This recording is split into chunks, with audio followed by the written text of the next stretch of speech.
बिस्मिल्लाहिर्रहमानिर्रहीम, अस्सलाम वालेकुम। दोस्तों, उम्मीद करता हूँ कि आप लोग खैरियत से होंगे। आज की वीडियो में मैं आप लोगों से शेयर करने वाला हूँ कि बहुत से बिज़नेस जो नए स्टार्ट होते हैं या जो बिज़नेस कर रहे हैं वो फ़ेल क्यों होते हैं, मेन उनका रीज़न क्या होता है और क्या-क्या स्टेप्स उन लोगों को लेने चाहिए और क्या-क्या चीज़ें उन लोगों को छोड़नी चाहिए। एक शॉर्ट वीडियो में मैं आप लोगों को एक ओवरव्यू देने के साथ-साथ शॉर्टली आप लोगों से डिस्कस करूँगा।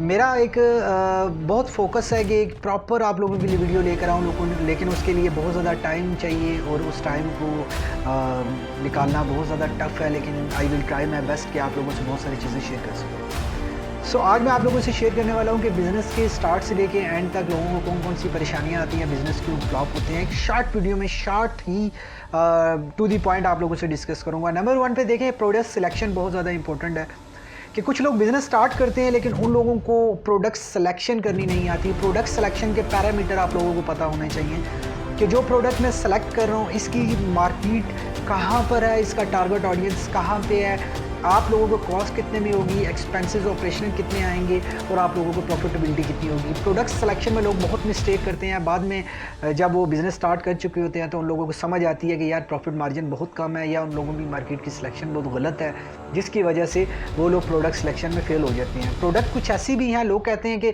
आपको अपडेट होना पड़ता है, लेकिन यार प्रोडक्ट इस पूरी दुनिया में ऐसी भी चल रही हैं जो जब से दुनिया बनी है तब से लेके आज तक वो प्रोडक्ट यूज़ हो रही है रिपीटेडली। हाँ, इन्वेंशंस आ रही हैं, इसमें मैं इनकार नहीं करता। तो यहाँ पे जो बिज़नेस की मिस्टेक्स हो रही हैं कि वो प्रोडक्ट सिलेक्शन में प्रॉपर केयरफुली अपना कस्टमर का पर्सोना नहीं बनाते, कस्टमर की प्रोफाइल नहीं बनाते जिससे आप मार्केट को एसेस कर सकें। तो ये एक बड़ी मेन रीज़न थी जिसकी वजह से कारोबार फेल हो जाते हैं। आप लोग अगर बिज़नेस स्टार्ट करना चाहते हैं तो सबसे पहले आप लोगों को प्रोडक्ट सिलेक्शन पे काम करना है।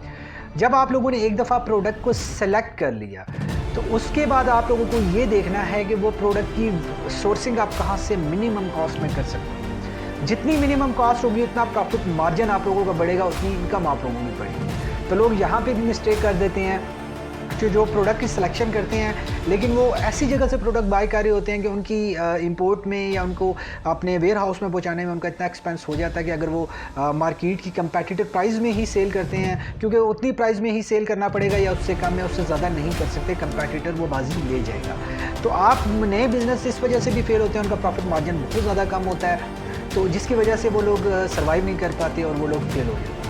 तो इसलिए आप लोगों को ये भी देखना है कि आप लोग जो सोर्सिंग कर रहे हैं, प्रोडक्ट की वेंडर की सोर्सिंग कर रहे हैं, जहाँ से प्रोडक्ट को परचेज़ कर रहे हैं, उसमें आप लोगों को कॉस्ट क्या आ रही है, मिनिमम कॉस्ट में आप लोगों को एक्सपेंडिचर्स कितने पड़ रहे हैं और वो आप लोगों को एक्चुअल कॉस्ट कितनी पड़ेगी और आपको सेल प्राइस कितनी मार्केट में देनी है और प्रॉफिट मार्जिन आप लोगों को निकालना है। तो ये दोनों चीज़ें बहुत ज़्यादा इंपॉर्टेंट थी बिज़नेस के लिए, जिसकी वजह से बिज़नेस फेल होते हैं। उसके अलावा आप लोगों की मार्केटिंग के बहुत सारे ऐसे फंडामेंटल्स हैं, मार्केटिंग की 1000+ टाइप्स हैं, पैरामीटर्स हैं, सेल्स हैं और बहुत सारी चीज़ें हैं, बेतहाशा चीज़ें हैं। मैं आप लोगों के लिए बहुत डिटेल्स में भी वीडियो लाऊंगा और छोटी-छोटी टिप्स में मैं आप लोगों से शेयर भी करता रहूँगा ताकि आप अपनी लाइफ में उसको इम्प्लीमेंट करके ग्रो कर सकें। आई होप कि इस तरह की बहुत सारी ऐसी वीडियोस आप लोगों को चाहिए होंगी। अगर चाहिए तो प्लीज़ कमेंट्स में हमें कीमती राय से ज़रूर आगाह कीजिएगा। Thank you very much for watching this video.